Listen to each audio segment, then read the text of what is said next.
In this session, we are going to look at another example of type 2 of factorization known as grouping. Let's take an example. AM minus BM minus AN plus BN. Now, let us first identify the type of factorization that I need to do in this case. If I look at all the four terms together, there is nothing common in all the four terms, and therefore first type of factorization is not possible. Now I'll have to group the terms together. So if I group these two terms together, I'll have m common, and if I group these two terms together, I'll have n common.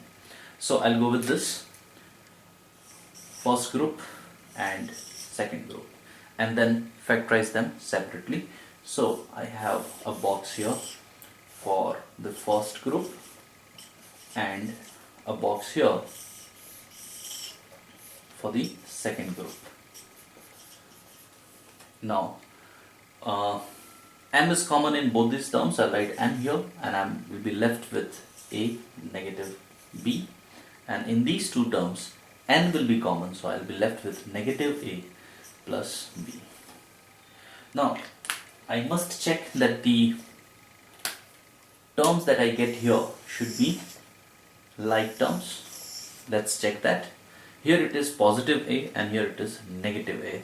Here it is negative b and here it is positive b, which means that they are not identical, and therefore I must do some changes here so that I can have the similar terms. Now the best way to do it is change the sign of this term. It was earlier positive, I'll make it negative. Now if I have negative over here, I must change this to positive and this to negative to keep the same values inside the boxes.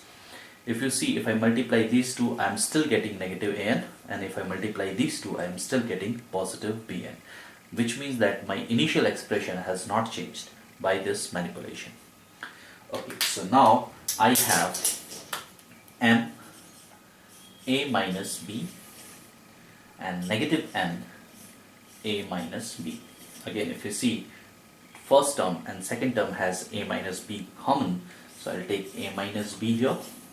If I take away a minus b, I'll be left with m in the first term and negative n in the second term, which solves my problem.